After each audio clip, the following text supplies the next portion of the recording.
issue of CEO compensation is a hot topic in today's corporate world. The question is CEO compensation justified by performance, or are they simply being paid too much? While some believe that CEOs are paid too much relative to the lowest paid workers who are forced to suffer on low wages, negatively affecting the surrounding community, others take the stance that CEO compensation is justified by their performance.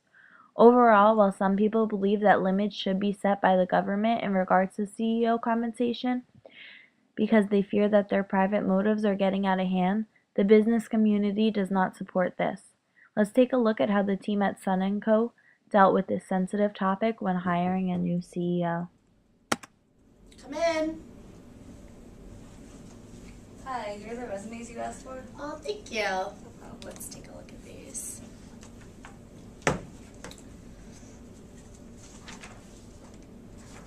Middlesex County College. Okay. Well, this one's been to prison.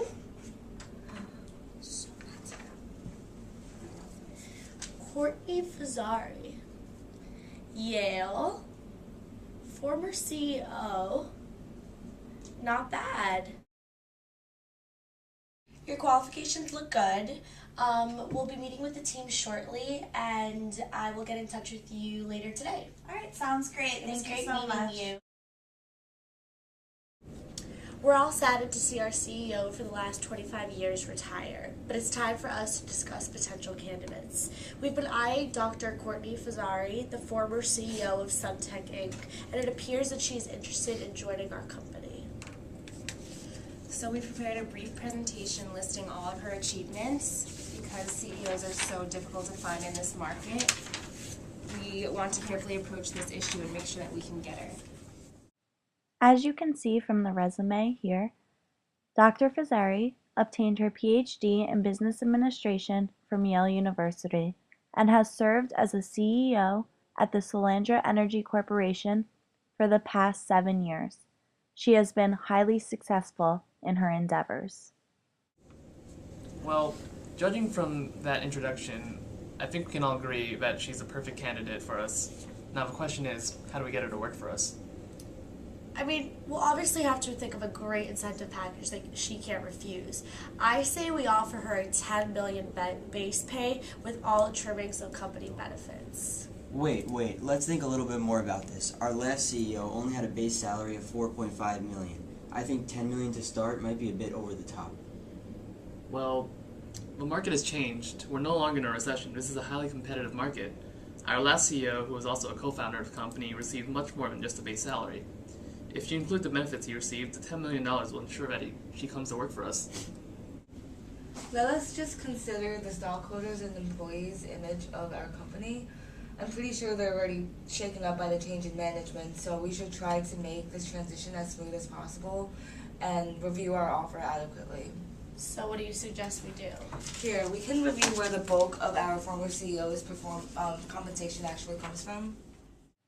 As you can see here from the pie chart for the previous CEO's annual compensation breakdown, about 25% of the compensation came from base salary and other benefits. Therefore, stock awards and other bonuses made up the majority of the previous CEO's compensation, which are directly connected to performance. In this model, the compensation that the CEO received is mostly based on company performance under his leadership. So what this chart is saying is that the compensation you receive for a year only represents a tiny fraction of the company profits. Yes. Also, our former CEO co-founded the company, and he did not necessarily need a large base pay to have the incentive to perform. However, Dr. Fazzari is an outside talent that we're recruiting. So because she has no previous ties to the company, we really need to give Dr. Fazzari high incentives to ensure that her performance generates company profit. Yeah, so there's no question that CEOs should be adequately compensated as they experience a large amount of stress under the job and are expected to perform under pressure.